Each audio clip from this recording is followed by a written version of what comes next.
Despite literally all the evidence to the contrary, wrestling and films are natural bedfellows. They're both performative arts, they're both absurdly scripted, and yes, they both also contain examples of Hulk Hogan making a spectacular tit of himself. Shut up. But for all the garbled one-liners and ropey stunt work, the absolute indisputable accept no substitutes best thing about wrestlers being in films is when they hit their finisher. Like, yes, you could cast any bloke with a mean look and a neck like an upturned mixing bowl in these parts, but nobody in the audience is going to pop when they hit a powerbomb, are they?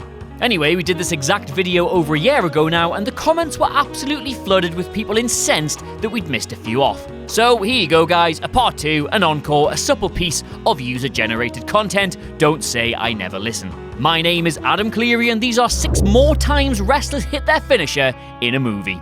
Number 6, Macho Man Randy Savage, Spider-Man. Going to start here because this was an absolutely unforgivable oversight on behalf of the work experience bod we had do the first version. The last ever Macho Man elbow drop captured on camera was for none other than the 2002 Spider-Man movie. Setting up for the seminal scene in which Peter Parker effectively uses his superpowers to beat up a dude in his 60s and defraud a wrestling promotion, Macho Man drops the elbow on what's either one of the lesser-known Dudley boys like Sign Guy or Chubby, or just Jules. It's impossible to tell which.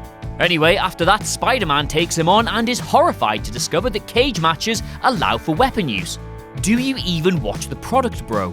He kicks him in the dick a few times, hits one monkey flip, and is given $3,000 for his troubles. A massive victory for the young hero, you might think, but then again, Bonesaw's uncle wasn't subsequently killed later that night, so who's the real winner? Number 5, Trish Stratus, Bounty Hunters. There are certain inevitabilities to life that give you immense pleasure. My favourite is the tactile slide from summer to autumn when the entire face of the landscape changes hue, daylight gradually slips out of your life, and without even thinking, all your meals are piping hot, home-cooked, and impossibly gratifying.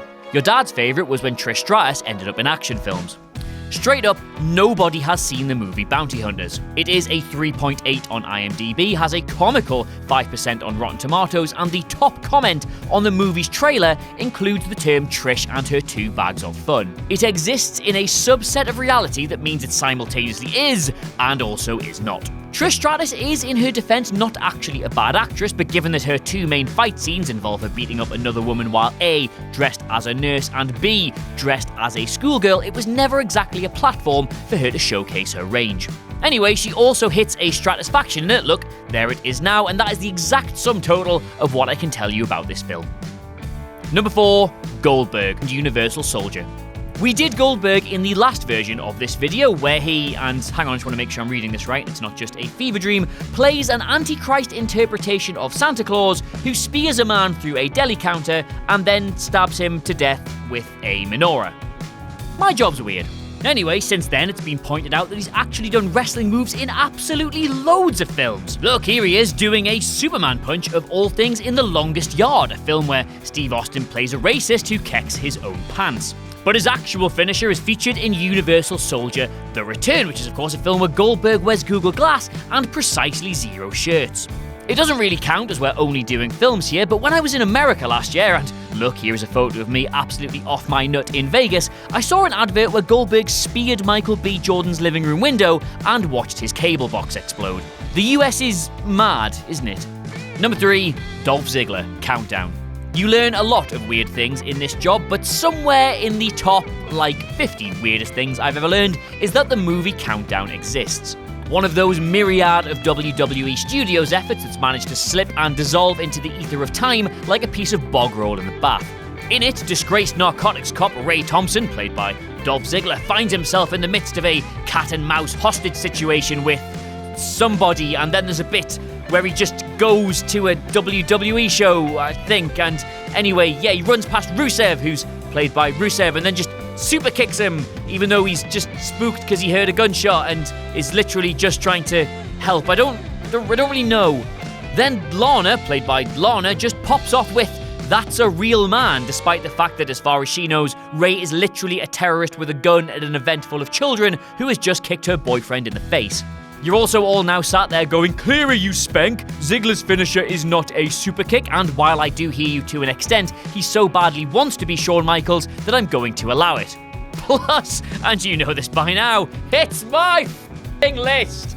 Anyway, Jimmy Uso, Jey Uso, Roman Reigns, Santino Marella, Dean Ambrose, Mark Henry, The Big Show, Daniel Bryan, Randy Orton, Charles Robinson, Big E, Kofi Kingston, Xavier Woods, Victor Connor, Sin Cara, Kalisto, Brock Lesnar, and Paul Heyman are all sort of in it as well, and it's really bad. Number 2, Wade Barrett, Eliminators. Being extremely close in real life personal friends and colleagues with Wade Barrett, we are, why else would he follow me on Twitter, don't be jelly, I was frankly outraged that he didn't make the first installment of this excellent premise. Now, the film Eliminators dropped in 2016, and in it he plays Europe's most deadly assassin. Not to be confused with Europe's most dangerous hitman, which is, of course, Alan Shearer, both now and forever. For reasons that aren't made even slightly clear, though, he ends up in a big scrap with the film's protagonist, and boom, out of nowhere, the wasteland. He also gets in a body slam, a Northern Lights suplex, and that weird Roman Reigns deadlift one-arm powerbomb thingy. Incidentally, though, it also ends with him getting a knife through the heart, which is precisely how Wilborn felt when he went to World of Sport. Number 1, The Rock, Jumanji. Not very long ago, there was a news report circulating that said part of The Rock's contract requirements for movies included a social media package, which basically meant that if you actually wanted him to tweet about the film, it was going to cost you an extra $1 million. I, incidentally, have a similar requirement with all prospective girlfriends.